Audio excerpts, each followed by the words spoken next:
Corrections, we've got Mayor Michael Cape, the Amity, and the Salem Kaiser School District, soon to be solely of Salem Kaiser School District. And I think he's even had his last meeting. We'll let him talk about that. We have Joy Goodrum from the McMinnville Chamber of Commerce. We have Jodi Hansen from Remnant Initiatives and many other things. We have Mayor Scott Hill from the city of McMinnville, and apparently my email notifications is loud. Apologize. We have Senator Arnie Roblin. Welcome, Senator. We have Councillor Remy Drabkin from the city of McMinnville. We have Councillor Kelly Minke from the city of McMinnville. We have Takesha Wydrow from the Sheridan Revitalization Committee, and also the COVID and Community Grants Evaluation Committee. Boom. We have Abhishek Stone from SEDCOR, and we have Steve Sugg, Superintendent from Dayton School District. Welcome, everybody. And I promised you COVID plus Measure 110. Despite Mayor Cape needing to leave a little bit early, we're going to jump right into Measure 110 implementation. I sent out a video, but to help explain it at Jodi Hansen's help. But I'm going to turn it over to Jodi Hansen to give a kind of an overview from her perspective. And Jodi, can you remind folks also what you do right now, among the many things you do? Among the many things. So I am the executive director of Remnant Initiatives, and Remnant Initiatives was started in 2017 after a group of us who had been working with the Department of Corrections Home for Good in Oregon reentry program, which was not well funded. Came to the conclusion that our community needed a reentry program focusing on helping people release from prison and get back into community successfully. And focusing on that particular population, their needs are a little bit different than folks that cycle through the jail. We work collaboratively with Provoking Hope on addictions issues. We work very closely with parole and probation on making sure that people are staying on task as far as what their conditions of post-prison supervision might be. We make sure that folks who connect with us have a ride back from prison because the standard operating procedure is just to put people on release day on a bus from Eastern Oregon, Salem, wherever, and then they need to make their way back here to McMinnville. One of the things that we do is make sure that folks have a phone, and now that phone needs to have a data plan because so much of their post-prison programming, mental health visits, connecting with their POs. Some of the POs are still not having in-person meetings at all with the people they're supervising. Some of them are. So we provide phone, essential clothing, and the tools that they need to be successful. With the pandemic, we are also working closely with local public health because in our prison system, they call it a tier status. So the prisons that are considered epidemic, we have a different protocol for getting people back into community because of Oregon Health Authority mandates. So those folks need to be transported back and then they need to be quarantined for 2 weeks and then tested on day 12 of that 2 weeks is when we do our testing there. For folks that are coming out of a facility that's not considered epidemic, we bring them to Virginia Garcia where they get a test and then they isolate for 3 days or 2 days, whatever it is, until we get the test result. Then they can go into congregate housing. Most commonly, Helping Hands is where folks go for safe and sober housing in the community. So yeah, that's what we do. Great. And your role in Measure 110 implementation? Okay, so as far as Measure 110 is concerned, we were approached by the Measure 110 people when they were just simply gathering signatures for to get it on the ballot. And it did pass quite handily, showing that the voters do want to start treating addiction rather than criminalizing addiction. And now we're in the phase where the folks who put the measure together, wrote the legislation, or the ballot measure and now legislation, put it together, wrote it, and now we're at a phase where we have collaborative partners who are part of the implementation coalition. Oops, my phone. And so when we were in the process of getting the ballot measure passed, Remnant Initiatives was an endorsing organization. And the reason that we were endorsing the ballot measure is because when you work with people who are returning from prison and you look at their criminal history, you see drug crimes, drug-related, addiction-driven type crimes that are not necessarily violent or a threat to public safety, and you see them returning to prison repeatedly through this criminal activity that is connected to drug addiction. We also know that so many people don't get drug treatment inside the prison system. As mass incarceration has grown and as our state is dealing with more and more folks being sent to prison, programming and opportunities for programming that address the root cause of criminal behavior have been consistently cut over time.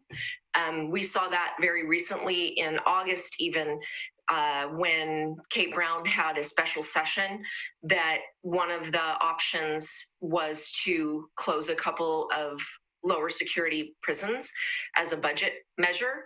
And the legislature knocked that down. They did not pass that budget option and instead cut educational programs inside the prison. So they cut their contracts with people like PCC who are providing GED type training and whatnot. And so where a lot of folks believe that when someone goes to prison, they are given an opportunity for drug treatment while they're there, that's actually a very small percentage of people who have drug and substance use problems that actually get that treatment. So then we've got a criminal act that leads to prison that then when the person returns to community, the root cause of where that crime originated in a person's behavior never got addressed at all. And so we endorsed Measure 110 because we felt that it was a step in the right direction to dealing with the root cause of a lot of criminal activity, especially when we're looking at possession crimes and charges. If somebody is not trying to sell or manufacture, they've got enough drugs on them, their person to be personally used, sending them to prison isn't going to address the problem. The other reason that we endorsed it is that Oregon usually ranks in the top 3 in the country as far as states for treatment effectiveness. But the last statistic we had was that Oregon ranked 50th among all the states in the way of access to treatment. So the measure took marijuana funds through the taxes that are collected there, and then the intent was to use 57 million of those funds to fund treatment centers around the state that would provide assessments for people who were picked up for low-level possession type charges, and then provide treatment to them. Treatment is voluntary. A lot of folks had problems with the measure because they felt that the fact that treatment was a voluntary activity, that a lot of people would not opt into treatment. They would pay their $100 fine for possessing drugs and then go on with their lives. There's certainly going to be a percentage of folks that will probably not want treatment. But what I've seen in our work, and my husband, among other things, Casey keeps saying, and among other things, my husband is one of the child welfare attorneys in the community. And so he works a lot with parents who the child welfare system has intervened with them and removed their children, say, from the home, very commonly related to drug problems, the neglect of their children that goes along with having a drug addiction. And so what we see most often is people who want treatment, but there's no treatment available for them. And our folks, our collaborative partners over at Provoking Hope would certainly agree with that sentiment. So is Measure 110 perfect? No. Is it better than what we've got? Yes. We're in the middle of, I guess before I get in, Casey, to some of the details of implementation, it's important to note that just this week, Governor Brown submitted her budget proposal for the 2021 to 23 biennium, and she proposed not funding the treatment part of the measure. And those of us who are advocates of this approach, that's going to be detrimental, because folks will, basically what we've done in that case is decriminalized drug possession without providing without addressing the root cause. We're not addressing the problem. We're just saying, oh, now you got, I mean, at this point, if that doesn't get funded, it truly is a get out of jail free card. You're right where you started at. You still have a drug addiction, but now you're not going to get the treatment that you need.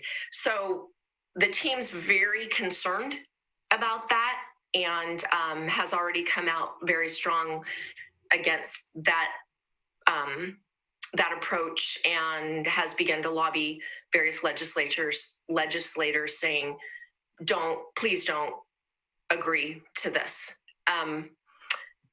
We realize that the reason that Governor Brown wants to do that is because we've got an economic crisis associated with COVID. But we also know that one of the impacts of COVID collateral damage, if you will, is that we have seen drug overdoses increase. We're seeing relapse rates increase. We are seeing, I mean, isolation is a recipe for disaster. We're all feeling the stress related to the pandemic, and for folks who have untreated or unstable sobriety in their drug addiction, COVID's really been a nightmare for those folks. So we're really concerned about that. Prior to this happening, the Implementation Coalition, the plan was they, as part of the funding in the measure, was to have different committees with various project managers over those pieces. So one of those is working. In fact, the Oregon Health Authority has already started to begin looking at how are we going to implement this, because the spirit of this change is to decriminalize addiction and put it in the realm of public health and treatment, which the infrastructure is already there to do that, because that's what our local public health authorities do. This is why Provoking Hope is so well funded by Health and Human Services in Yamhill County, because Health and Human Services is charged with dealing with drug addiction and the opioid crisis and the various health problems that go along with that. So the funding was to allow the local public health authorities and key components of the state to establish these treatment centers that would provide an assessment, and then based on the county or the area, it was still out on, will you contract with a local provider to provide treatment services, or will this be something that OHA would set up themselves in a treatment center, a regionalized treatment center? So there was still a lot of variability there as to what works in Multnomah County is not going to work in Yamhill County, is not going to work in Baker. It's not, So there was some opportunity there. So we were in the process in the implementation coalition of looking at how to set up an overall project manager, how to set up a project manager that would work in collaboration with law enforcement, and then who would be working with OHA and developing those on a regionalized basis. And that process had started moving forward while then we got this latest glitch, we'll call it a glitch, related to the governor looking at the marijuana tax money and saying, let's not put 57 million into this measure and the treatment component of it, but let's use that to fill gaps in the budget that are there because of the pandemic. So that gives you sort of the baseline, and I'll do my best to answer questions. There's still a lot of questions to be answered right now. Sounds good. Thank you, Jodi.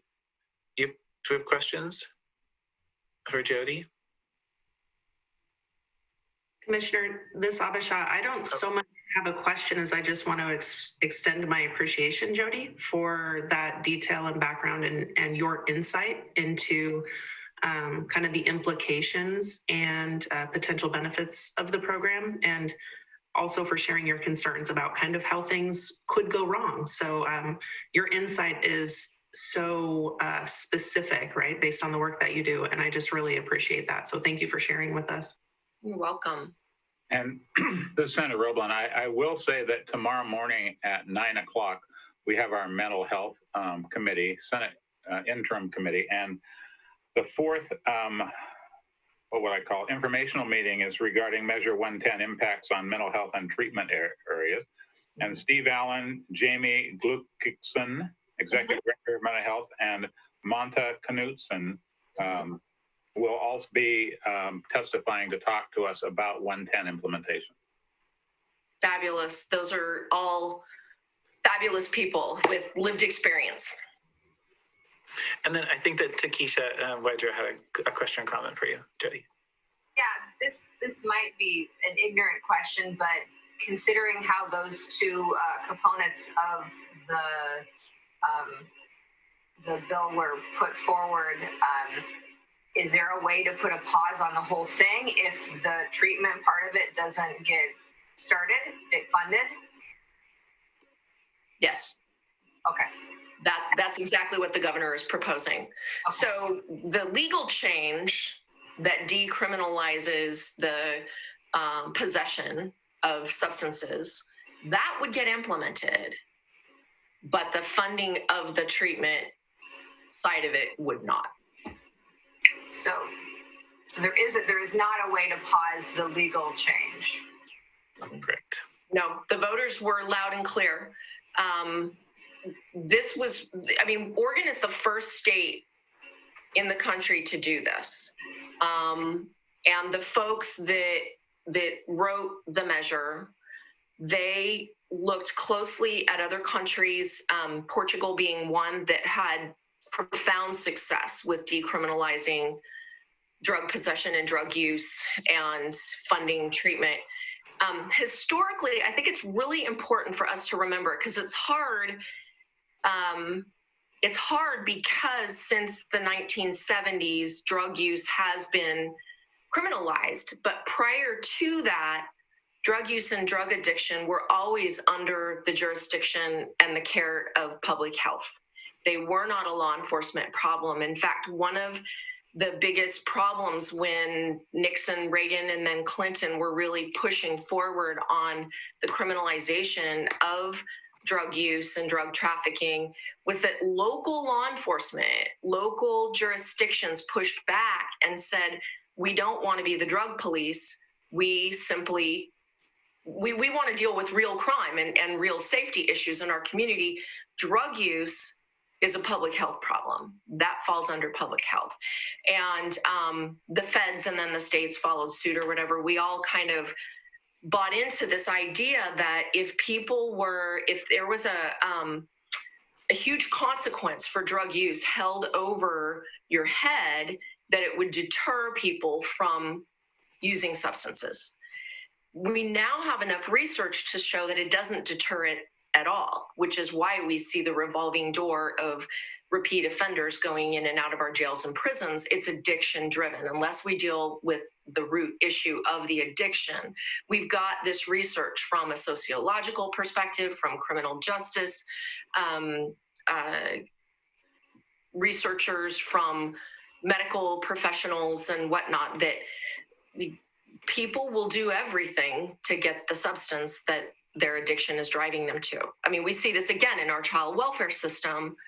I'm often asked by other friends and whatnot in the community, how is it that a mother can just leave her children alone, not feed them, not deal with them and whatnot, to use drugs? Well, because when you're in active addiction, you're not making choices. You're just feeding the addiction. The brain is driving all those decisions. Yeah. This is a particular issue. I mean, I know it's an issue all over Oregon, but in the West Valley and Sheridan Willamina, it's a particularly bad issue. So I'm really concerned that during this time when you have increased drug use, abuse of children and whatnot, that now funding for the other side of it would be cut while still going forward with the legal part of it. Right. Yeah, it is a concern. And then Joya, thank you, Takesha. Joya has another question for you. Thank you. And to pick up on what TK was saying, what are the implications of this? You're going to tell people, okay, you got to join, well, not marijuana, but you've got something illegal, right? And so then they're going to get a slap on the hand. They're not going to get anything. And then they're not going to get sent to drug rehab. So what's the point? What's the purpose? We're not going to make it better, I don't think, unless we can get people to rehab. It doesn't make sense to implement half of a program. So do we have science on that? Do we have something we can bring to the governor to say, you can't do this? I mean, 24 million, right, from the video that we saw, 240 million, I don't remember the number. 24. 24 million is going to be saved from not sending people to jail, right? So couldn't that be used in some way? That was all factored into the budget analysis on this measure, was that we're going from 4,000 and a few arrests in 2019 to what we're estimating now is being cut down to like 400. Because again, we're talking about small amounts of substances. We're not talking about trafficking and selling and producing and all of those pieces. That is still all legal. When you ask the question, isn't there any research that we can give to the governor? The answer is no, because we're the first ones to do this in the country. And it's very interesting. I do a lot of reading about criminal justice reform and whatnot. And one of my favorite authors, a woman named Danielle Sered, who works primarily with violent offenders in the Bronx and in Brooklyn, in implementing restorative justice in poor communities of color, where the perpetrators and the victims are all from the same poor community of color, and these people have to live together. So the justice system isn't moving them forward. So what is it that we can do? And so she talks about reform, especially drug policy reform. And it hit me when I was reading one of her books and went, oh my gosh, you're right. What we presently have is such an abysmal failure that to try anything is better than doing nothing. It's not as if we have a system that has some faults and needs some tweaking, and then we can get together, policymakers can get together and argue and hash out and wrestle with what's the best approach forward, because what we have is okay. It could be better. So what's the best approach forward? But that what we have right now is so costly to the community. I mean, sending somebody to prison, baseline is $45,000 a year per person.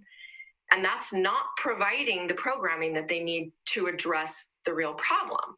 And recidivism, and our county's in pretty good shape, actually, when it comes to looking at national numbers and the state recidivism rates, but we're still at about 50%.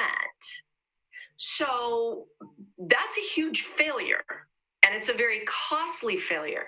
So these measures are trying to reach out and say, what we have is so bad, we're going to try and give this a shot. And then maybe we can tweak it along the lines, but we don't have any research in a US context, what works or what doesn't. I have another question. Thank you for that, Jodi. This is really interesting conversation, and I appreciate your expertise in the area because this is something I don't, really know much about. There have been other countries, though, that have done this, right? What is their research telling us? Can we go to that research? Where else can we get data and information so that we can compel the governor to put money aside for this, or the legislature, because it doesn't make sense to do half a program. Thank you. Yeah, there is research there, and I'm sure when Senator Roblin hears Monta and Janie, they're the ones that really have at their fingertips ready to go arguments for why this needs to be implemented this way. I mean, this is a huge risk for the voters to even say, the thing that we've been doing for 50 years isn't working, so let's try something new. Our DA has said, I think property crime is going to go up because of this. I don't get the connection, because drug users are generally folks who commit low-level, non-violent, non-scary property crime on a regular basis anyway, which is oftentimes why they don't get drug treatment. So I don't know why decriminalizing possession would increase property crime, unless what he's planning on doing is, now I'm going to start charging more property crime. If we can't charge you with the drug possession, we're going to charge you with the property crime. Because folks, especially, I'll just say, DAs who've been around for a long time, they were reared, they came of age in a mindset in the 90s. I mean, I voted for 3 strikes you're out legislation in California, which the new DA in LA right now is saying, oh, I will not prosecute this anymore. We know it doesn't work. But there are still a lot of folks who are still entrenched in the mindset that says, actually the interim police chief who I spoke with here in Newburgh said, well, some people need to go to jail or prison so that they can have a hard pause on their life. And that is what will motivate them to finally address their drug issues. Well, the research shows that's not true. We send people to prison over and over. They lose everything. And they still go back until we deal with the treatment side of it. I don't want to minimize, because I know that there are some advocates for this approach that are saying it's going to be a panacea and it's going to fix everything. Implementing it as the voters passed it has a lot of risk factors and a lot of unknowns. Implementing it without the treatment side, we know there's going to be some major failure here. Senator Roblin has a comment for you, but he's muted. You're muted. Somebody did it. So yeah, somebody did it, and it wasn't me. No, the governor has put this in her budget, right? She's using that $57 million to fill in other places.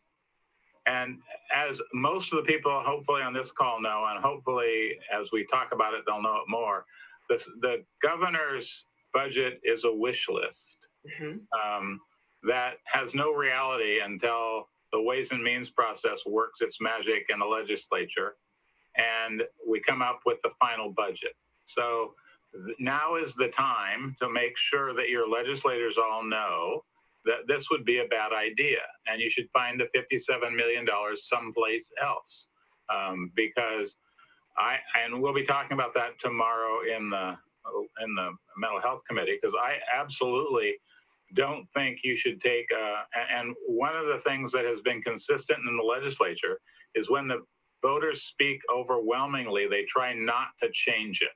So there is a very strong likelihood that with enough emphasis and pressure, the legislature will not remove this money. Though I will tell you that there are still a lot of people out there who do believe that putting people in jail is the best way to fix their problems, even though when you do look at all the information, it's truly not the case. We have done, the sad part is though, you know, we did some justice reinvestment a while back. We made some real big decisions about what we should do to help people when they transition back. And we didn't take the money we had promised that we were going to take and put it back into where it should have gone to meet those needs. And then we say, well, it hasn't worked quite as well as we wanted. Well, yeah, it hasn't worked because we haven't funded it the way we had anticipated funding at the beginning. And I've been on most of those committees over the last number of years, and I get very frustrated by getting something started, looking at all the research to make it happen, and then ignoring the research as we use and need the money. So I hope that we can turn the tide with regard to using this money as it was designed so that we can actually see if this new social experiment in Oregon can actually work. Because if we don't, it won't work. And everybody will say, I told you so, even though it wasn't given a chance. So that would be my suggestion to everybody. If you think the voters were correct or not correct, but you think that the voters' will should be maintained, you need to talk to your legislators. Or if you think that there's at least needs to be more treatment. Right.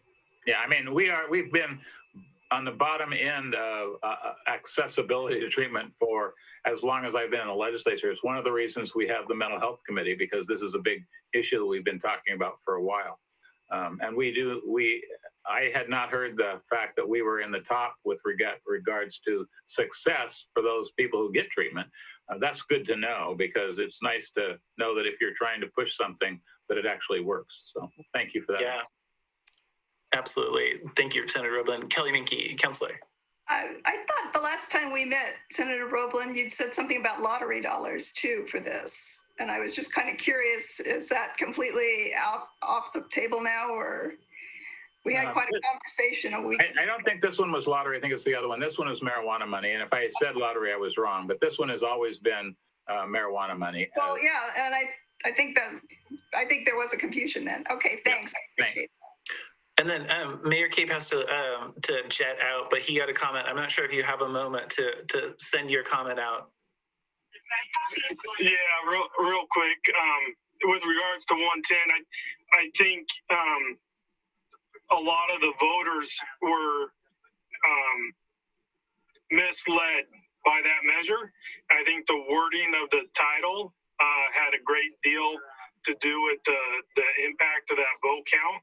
I think the vast majority are hugely in favor of treatment options. I think the legalization portion of it was the part that caught a lot of people off guard.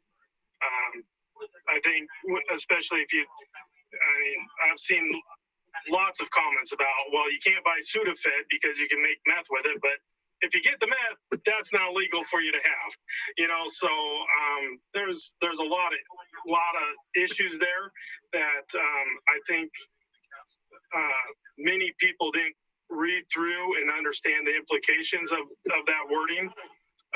So I think that's a huge missing piece of that discussion. So, but yes, if I can real quickly, also my report for the city, for those that were able to watch, last Friday night, we had our parade with Santa.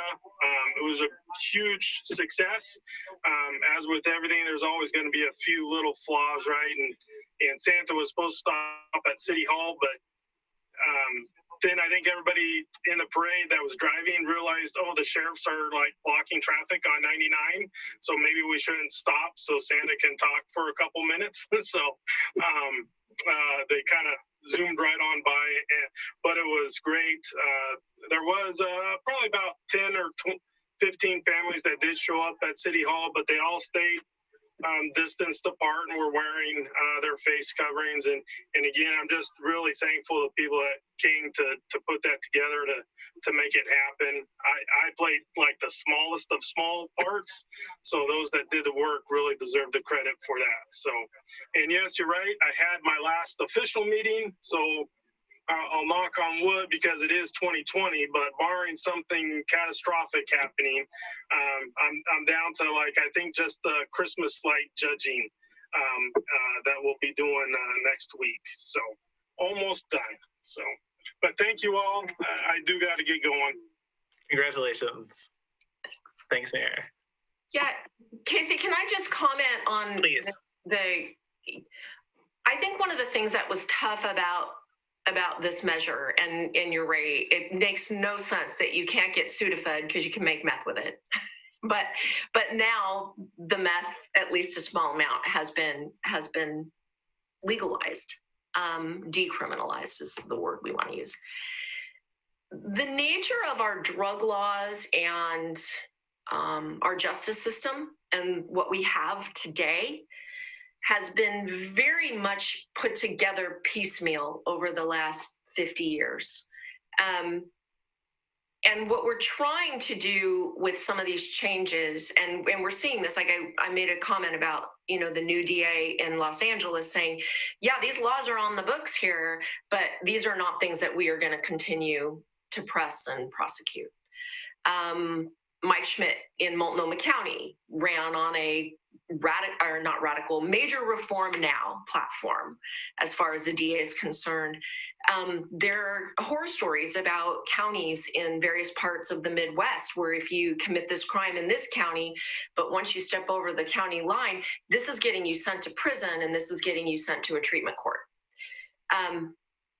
Justice reform to anything, whether it's drug laws or however we're going to deal with anything, is going to be a really complex piecemeal process because that's how this system was built. And that's how the system needs to change based on the research we have. When we started criminalizing drug use in the 1970s, the way that we did, and then into the 80s, and it really hit its stride with the 1994 crime bill and all of those things. When we went down that road, we did not have anywhere near the science that we have on the human brain that we have today, on addiction. We didn't understand the social components of trauma. We didn't have the ACE studies that Kaiser Permanente did, looking at outcomes. If somebody has childhood trauma and adverse childhood experiences, what is the likelihood that they're going to cost the healthcare system a lot as they move through? Kaiser got a heck of a lot more than they bargained for on that one. And I had some friends in San Diego who were involved in that study when it was first done. So we're trying to implement the research we have today that we didn't have when we built this system piece by piece by piece. But he's absolutely right. It doesn't make any sense that we still can't buy Sudafed, and this has happened. All right. Thank you, Jodi. Are there any other questions or comments for Jodi? Senator Roblin. You can buy Sudafed. You just have to have a doctor's prescription. And the truth is, finding the person to buy the meth from is still a problem because it's still not legal to make it and sell it. So there are some issues. I will tell you that in my Senate district, which, as you know, is mostly the coast up in part of Sheridan, I have told people since I have been walking around talking to people that we are mostly libertarians. Some of them are social libertarians and they sign up as Democrats, so they have a saying. And another group are conservative fiscal libertarians and they sign up as Republicans. But the reality is they want government out of their lives in my district. I mean, I don't know about the rest of the state, but I would say that they don't care about decriminalizing all of these drugs. Now, they do want you to go after the people who are using drugs and commit crimes, and this bill doesn't change that. I mean, the reality is that's what they don't like. They don't like crimes against me or anybody else, but live and let live is kind of the libertarian view. And as I talk to people and get to know them more, I recognize that, yes, they are for a lot of social reasons Democrats, and they are for a whole lot of physical reasons they think Republicans. But at the end of the day, they would like to live their lives in the place they chose to live it without interference by too much government overreach. And so I think what the mayor said is true, but I think that's because they really associate any kind of use of drugs with crime, because we've made it look that way, as opposed to just using it for your own purpose to make your life bearable or whatever, and then getting addicted to it and not having a choice any longer. So we're gonna have to wait and see. But the reality is, if in fact we don't fund the treatment, we will have set up a major failure. And I will have a conversation with the governor about that too. Yeah. And I would just say that criminal legal reform, criminal justice reform, whatever you want to call it, is probably the most bipartisan, agreed upon. We all know the system isn't working. It's not getting us what we want, which is ultimately safer communities. We want safer communities.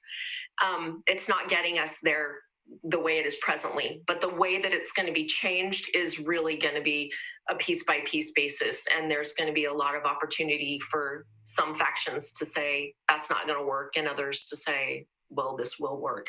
But the research speaks pretty darn loud and clear that what we've got right now does not in any way, shape, or form work, especially when you look at the intergenerational components of it. When we criminalize people and take them away from their children, we pretty much just guaranteed that their kids are going to follow in footsteps.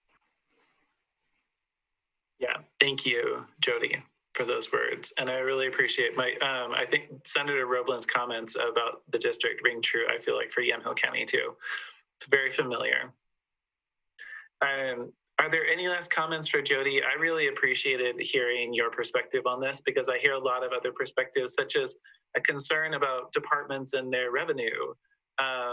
And we talked about prison closure last week, and how you're balancing holding people against their will versus having good paying jobs. And we do need to deal with those tensions. One last thing, I got this from a very high level director in the Department of Corrections related to jobs. And I don't think most people understand this, is that right now, this moment right now, 40% of Department of Corrections employees can retire. Just so when we're looking at cutting jobs, what we might be saying is, maybe you retire and do something else. I don't know. A lot of those folks are on tier 1 PERS levels. So anyway. And I think that that points to, kind of how a county like Yamhill County, with an extensive treatment network that we are at HHS and drug courts, how we can make it work, because we really are going to end up likely expanding our treatment options. Either through contracting or through our own staff. And I can see their culture changes slowly, but I can see a culture shift there. And we already see it, as you know. All right, well, thank you very much. Really appreciate it. And more to come. Thank you, Senator, for lobbying, advocating for the funding side of it. And I think there's probably a lot of people here who will be as well. All right, and now let's talk about COVID-19, including the fact that the first people in the UK got the Pfizer vaccine today, including William Shakespeare.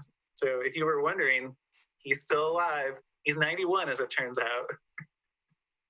All right, but with that, Senator Roblin, what would you like to share with the community around COVID, business, vaccines?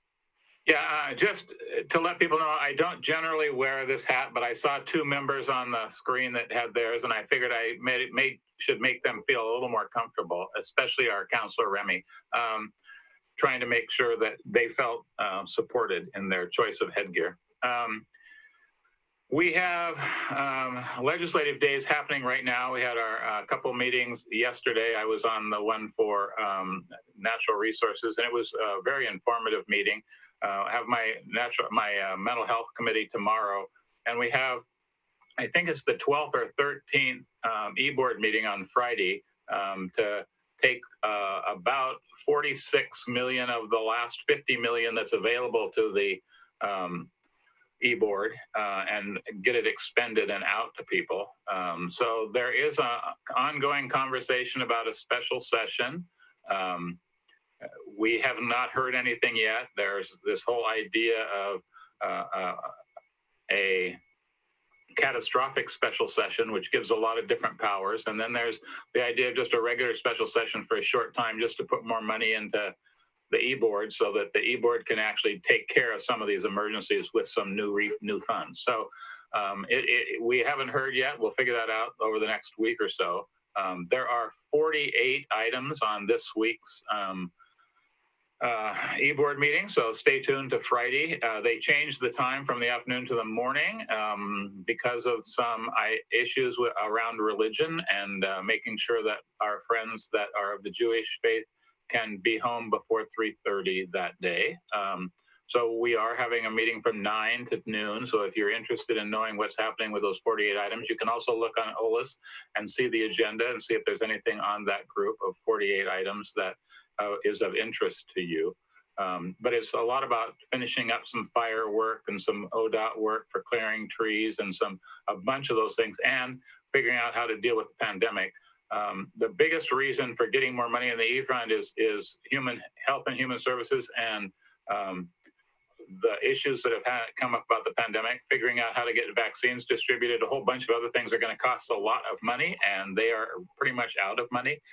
Forestry is also in trouble right now with respect to the costs that they have incurred and the money reimbursement from the federal government at some point in the future. So getting some working capital to finish out the year is important. And so there is an ongoing conversation. We'll see if that happens, but stay tuned. And then next week is the House will be meeting with all of their committees to have their legislative days. So it's worthwhile. The 21st of this month is the final day to drop bills for next session that will be pre-session file. And just so people know, the bills that generally pass during the regular session were pre-session filed. So most people want to get those in so that they will be in the mix to go to the committees early on so that they can get their hearings and so on. So if you have interest in any of those bills, make sure that they are getting taken care of and getting dropped. So that's pretty much it. Open for any questions, and I hope everybody is doing well. It's an interesting time as COVID continues to spike and we continue to have these issues. So even Little Coos County is starting to get numbers that I'm a little bit more nervous about than I have been in the past. So again, I think we have found that COVID is everywhere. It's just much higher rate in a lot of other places. So good luck. And I still look at our state in comparison to the rest of the nation, and I'm proud of Oregonians in general for doing mostly the right thing. So if you really look at us on all those charts that come out nationally, we're still one of the lightest colored ones because we haven't met some of those horrible criteria for number of deaths and population that's infected. So thank you. Yes, you're right, Senator. In some cases, communities with 10 times as many daily cases for the same population. Questions or comments for Senator Roeblen? All right, well, thank you, Senator. Oh, yes, Remy Drapkin, Councilor Drapkin has a question. Come on. Thank you, Commissioner. I feel compelled only because of two things that are not pertinent, so I'll be very quick to not waste anybody's time. One, I'm just wondering if your hat is also because it's freezing cold in your workplace. No. No, okay. It's actually pretty warm where I am. But it is Star Wars. It is a Star Wars hat. So. Oh, very nice. I like the color blue. And then I'll say thank you for the session, taking into account those of us that celebrate Hanukkah to be able to be home in time. It is a minor post-biblical holiday that gets a lot of attention because of its proximity to Christmas, but nonetheless important to be able to share light and time with family. Yeah, and people need to be home at certain times. And I think that when state government doesn't acknowledge and realize and recognize that, it's really hard for us to have this ongoing statement that we are inclusive of all religions and other things. So I'm happy that the state made the decision to do this correctly. So thank you for that. All right, thank you, Senator. Are there any other questions or comments? I know that the vaccine distribution and the cost that states and counties will bear and organizations is is definitely top of our mind. And because of that, I actually managed to get a segue to Al Bannon, because at some point we probably will get a federal funding bill to help with vaccine distribution. Yes, and I feel like I'm a little bit of a broken record on these calls, but we don't have specifics of anything that's going to be passing right now, but the House is in session this week. Hopefully we'll have more information. The Congresswoman continues to push her colleagues to pass additional COVID relief. It remains her top priority. And next week at this meeting on Tuesday, the 15th, the Congresswoman will be here on this call to talk to everybody. Hopefully she can give a more in-depth legislative update with anything that passes this week. And her main priority is just to hear from folks about concerns and priorities moving into the next Congress.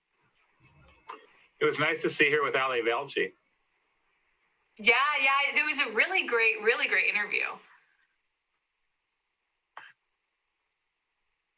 And Joya has some comments. Joya, get in here before you have to go. All right, I really quickly, because Congress, and Al, you can probably, I'm hearing that we're going to be having possibly a vote to keep the government going for a week. Yes. It's possible. Let me Slack my DC team and see if that's what they're hearing. I read this today in a post from one of the news stations. So I'm optimistic that that would be a stimulus package. I'm reading that the Democrats are in support of the bipartisan bill. Yeah. Yes. And so I haven't read that specifically myself, but I do, or about the extension for a week, but I do know that it is, I don't know that it has been confirmed, but I do know that there is a lot of folks who do want to stay on in order to get this passed. So I will send out I can send out an email and just let folks know if that happens, if that's something you want to stay in the loop on. That would be wonderful to hear that news. I have to go. I'm so sorry. Thank you, everyone. Thank you, Jodi. Great to meet you and for your information. Wonderful to see everyone. And I will see you next week. Thanks, Al. Stay well. I'll look forward to seeing this Congresswoman next week. Thank you. Great. Bye. And as Al knows, things like contact tracing, public health response are all, the funding for those all goes away, ends at the end of the year. So from a simple baseline responding to the pandemic, that goes away, and we have to start scrounging for money. And as Abhisha Stone here knows, we've been sending 500,000 and 400,000 out the door, all coronavirus relief dollars, to expanding childcare access, expanding broadband and high-speed internet access. But the baseline thing is funding public health response to coronavirus. And I can't tell you how important that is. So, and Al knows. Yes, and every Congresswoman knows, and it remains. She knows that it is crucial, that those funds get extended.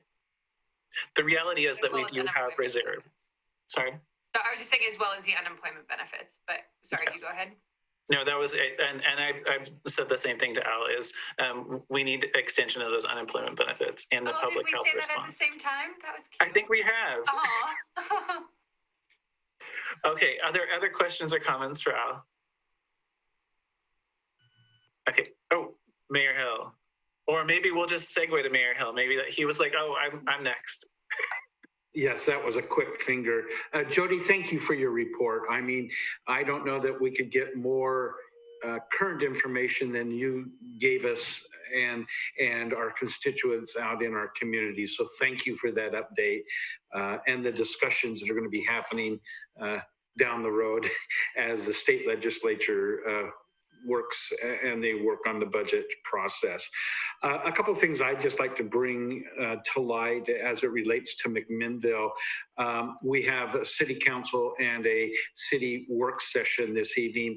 Our city work session, which will be at 5:30 till 7 o'clock, is going to be on the fire district presentation, the feasibility study that we've been waiting, and because of COVID has been delayed probably 6 to 8 months. And so we've received the material packet, a lot of reading, but I think it will shed some light on the feasibility and the results of trying to put together a fire district in the outside of Newburgh, the central part of Yamhill County. So more to come on that this evening. And so come and be a part of that if you have a desire to hear where we're going there.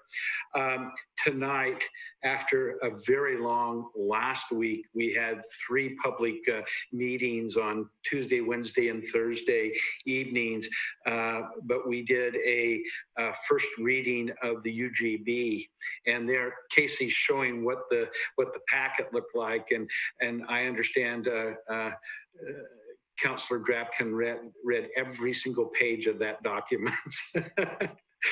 No, we've had a lot of, not only did we study that document, but we've put hours and hours and hours of meetings and reading into the process.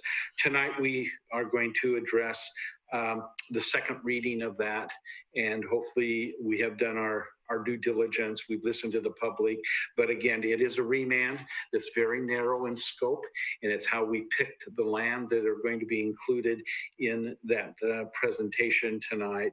And then, I'm not mistaken, the third week of December, the county commissioners will have an opportunity to look at that also.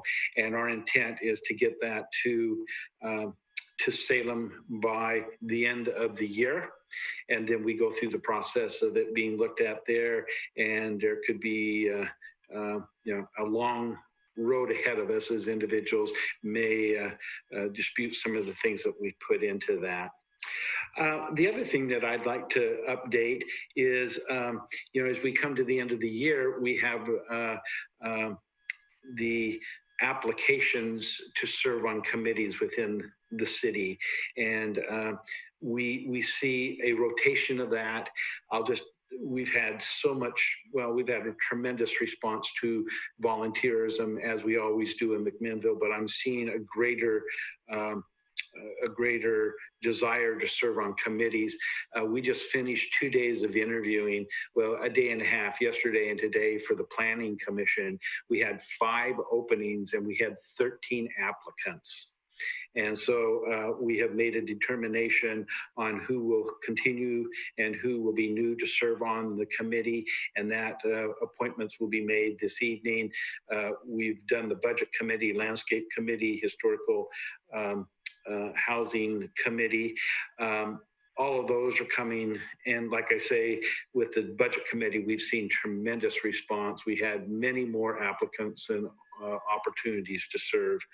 I want to share with those on the call that our DEI committee has been extended through the end of December. So if you have an interest in serving on our Diversity, Equity, and Inclusion Committee, please get your application in for that. My understanding is that we've had, at this point, 9 applications for 7 positions, but we're going to be very thoughtful in who we put in this committee at the start of the committee, because there's going to be some heavy lifting from that perspective.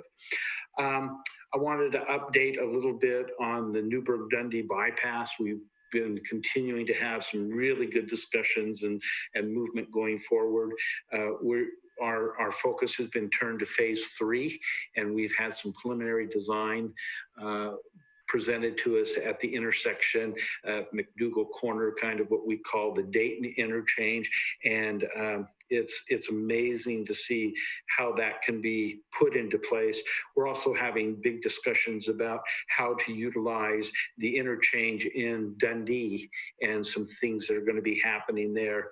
I've been on phone calls recently, and Casey and I will be on a phone call tomorrow, if I'm not mistaken, as we talk to John Hustis and members of ODOT as we prepare ourselves. But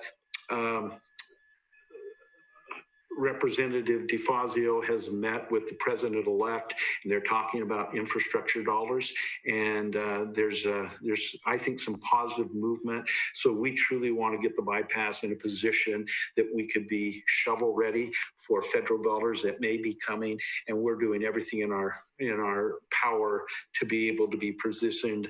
And the state seems to be very supportive in our desire and movement going forward from that perspective. And like I did last week, I'll just kind of give a little teaser out there, and Casey may be able to follow up a little bit. But the Champion team, if I'm not mistaken, has funding. It looks like through February right now. They're looking at a new location. I went out to look at that yesterday just to get a sense of what that's looking at like. And as that new structure is put together and leadership is going to be happening, but so critical to get us through the winter months when inclement weather is going to be difficult, and a place to warm and to gather is so critical. So that's my report today. Any questions? Questions for the mayor? My question is, and this is maybe for Councilor Drabkin and Mayor, is can you give me or the community a lay non-planner definition of what is an urban holding? And I mostly say that because, as you know, people inside of your urban growth boundary, but not yet in your city, have a lot of concern about that component. And I feel like that's actually the biggest concern or criticism that I've heard. Well, I'll take a stab at it, and Remy can clean up after I make my stab at it. My understanding is that the state requires us to have a 20-year urban plan for growth. And much of that land is outside of the city limits. And thus it is in a holding pattern because it has to be annexed into the city for them to be paying taxes and for us to be moving forward. And so my understanding is that area is a part of the plan. We've gone through the legislative piece of it, putting it in the urban growth boundaries, but there's much that needs to happen. And I can tell you right now, much of the land that's in the urban holding can take years and years, upwards of 30 years, to make its way into city limits and for development. So that would be my limited understanding on that. Remy, any other thoughts around that? It's the segue. Yeah, I don't think this would be much more than a rephrasing of what you said, but sometimes it's helpful to hear things in different ways. So essentially, as we are required to, by state law, we have to have enough land inside of our urban growth boundary to be able to plan for this 20-year growth horizon. The lands that you're referring to, which would be reclassified, the lands which Commissioner Kula is referring to, which would be reclassified, are lands that had previously been brought into the urban growth boundary, but those property owners have expressed over the course of these decades no intent of actually annexing that land into the city. Therefore, to continue to count on that land as developable land is would be naive. The property owners have expressed they have no intent to annex into the land. By transitioning that land to urban holding, it remains within the UGB, so nothing is changing for those property owners or the tenants of those properties. However, it allows us to then seek out land that could potentially be developed to meet our housing needs. And if at some future point those property owners wanted to come into the city, that is not, that's not removed as a possibility, but also the land that's in those urban holdings, people would, that land would have to be annexed in an organized way. So if the person over here wanted to annex in, but all these people hadn't, and this is the city. It's the first time that star has ever been anything other than decorative. It wouldn't be possible. So that reclassification allows us to bring in other developable lands with the idea that they might actually be annexed into the city and then developed to create more housing. So that's exactly what you said, Mr. Mayor, but that would be my language for it. With a housing twist to it, so great. Yeah. Thank you very much. And actually, along those lines, other cities do all kinds of interesting things inside of their city limits and urban growth boundaries, such as the city of Sheridan, getting land for an 80-acre solar array, which I keep seeing the official announcements in the official postings part of the News Register. So with that, Takesha Wydro, what would you like to share with people today? You don't have to talk about a solar array. Don't worry about it. Nothing really. I'm good today. Okay, and congratulations on the grant from the county. I have actually not heard back officially on that, but I'm waiting because I didn't apply for it. Someone else did, but I watched the video yesterday, so I assumed it was so that's great.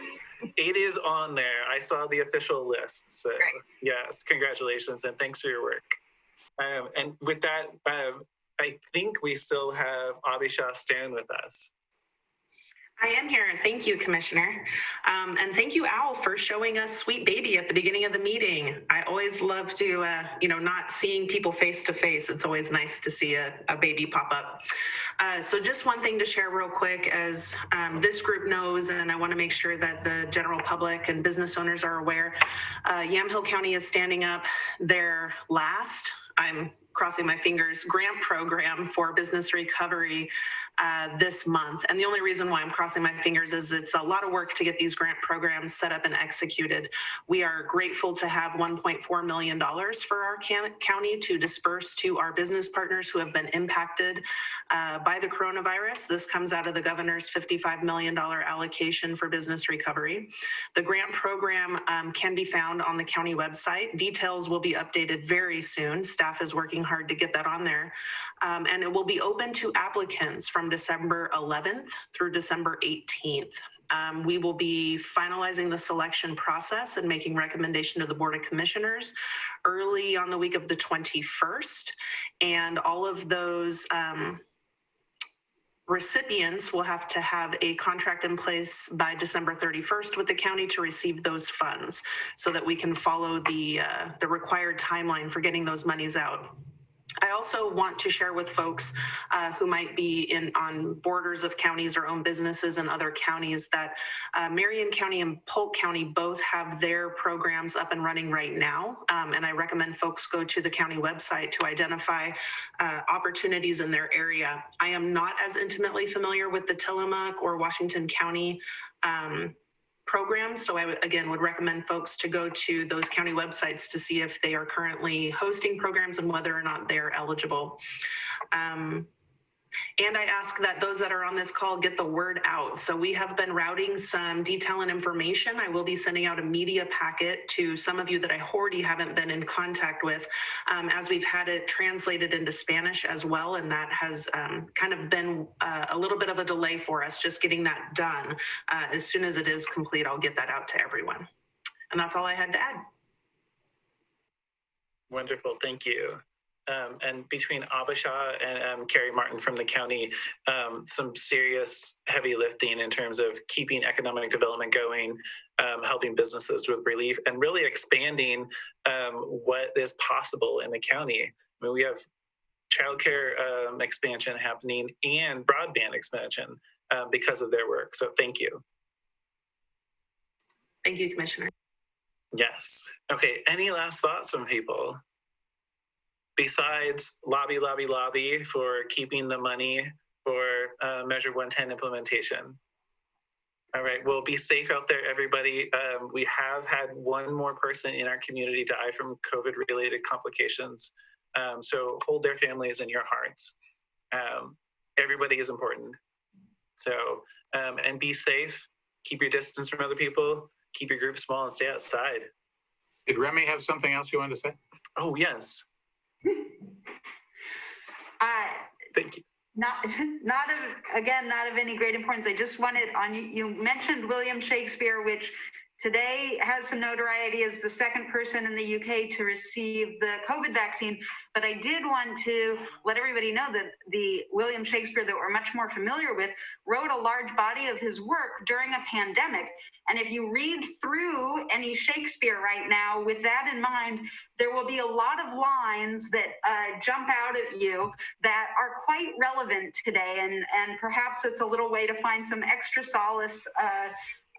And you can jump off with "Beware the Ides of March," but there are tremendous. Shakespeare reading Shakespeare in a pandemic with the mindset that it was written in a pandemic is really entertaining for some of us.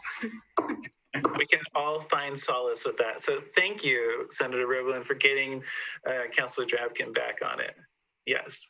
All right. Thank you. Read your Shakespeare. Stay well, everybody. We'll see you next week. And next week, we will have Alexander Hengen from YCAP on, and we'll talk about YCAP, housing and homelessness, and coronavirus. So see you next week. Have a good week. Bye.